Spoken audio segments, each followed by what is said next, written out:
Ngayong Halloween ay kumakalat naman ang mga manikang ito na parang mga demonyito.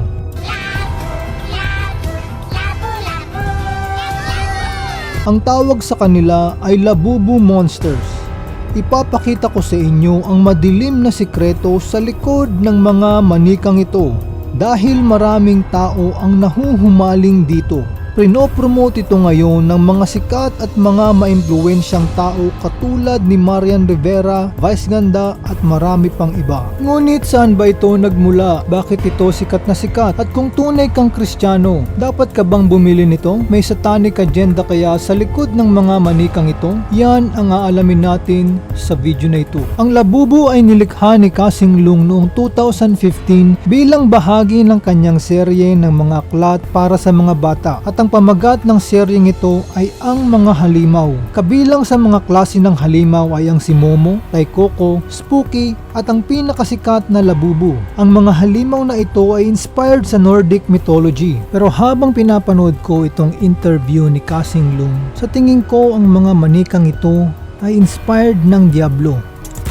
我最喜歡就係 Labubu si Momo Ito yung Labubu at ito naman yung si Momo. Parang yung si Momo yung Diablo at yung mga Labubu naman ay yung mga demonyo dahil ang si Momo ang leader ng mga Labubu. Ang si Momo ay may buntot at ang Labubu naman ay walang buntot. Ngayon pagmasdan naman ninyo yung hawak-hawak niyang si Momo dahil ipapakita ko sa inyo na yan ang leader ng mga demonyo. Pupunta tayo sa Instagram ni Kasing Lung at makikita ninyo ito.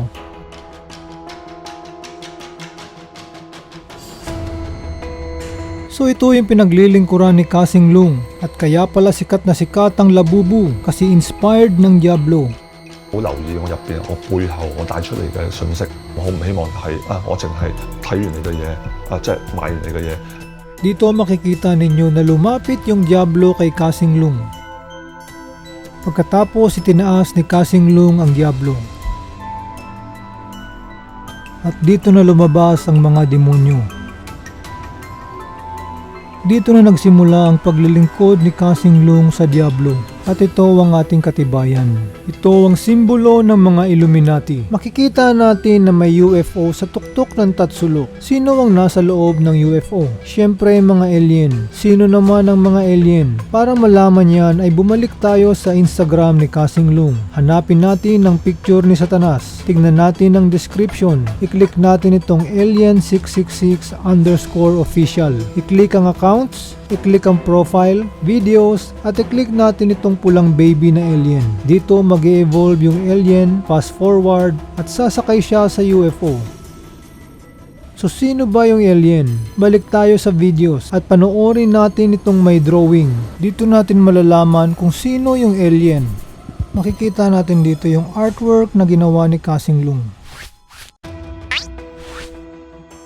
At ang alien na ito ay wala nang iba kundi si Satanas.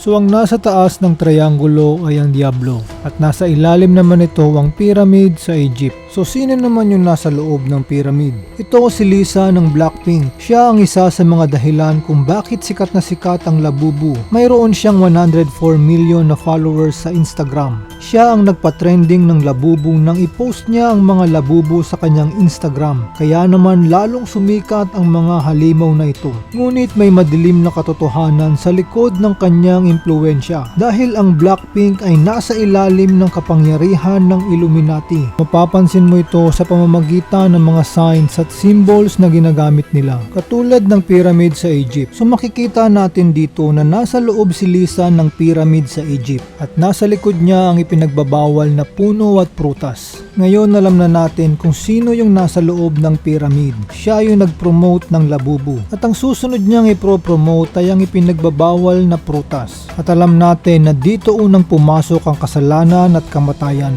Si Lisa ngayon na nagre-represent sa ahas na tumukso kay Adan at Eva doon sa Garden of Eden. Ngayon panoorin ninyo kung paano niya tuksuhin ng mga tao na bumili ng Labubu.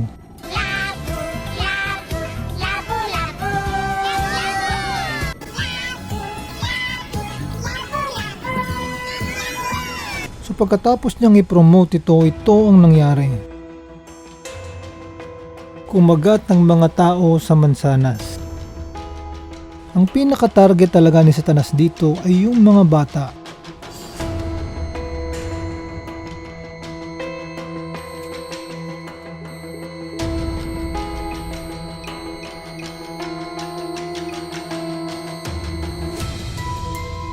Bilang mga Kristiyano, mahalaga na maging maingat tayo sa kung ano ang ginagawa natin, lalo na pagdating sa mga imahe o konsepto na maaaring mukhang inosente ngunit hindi mo napapansin na nagtataguyod na pala ito ng hindi naaayon sa ating pananampalataya. Ang Biblia ay nagpapaalala sa atin sa unang Tesalonica 5:22. Iwasan ninyo ang lahat ng anyo ng kasamaan, kahit na mukhang cute o hindi nakakapinsala ang mga karakter tulad ni Labubu. Dapat lagi tayong maging matalino sa kung ano yung pinapayagan nating makapasok sa ating mga puso at tahanan.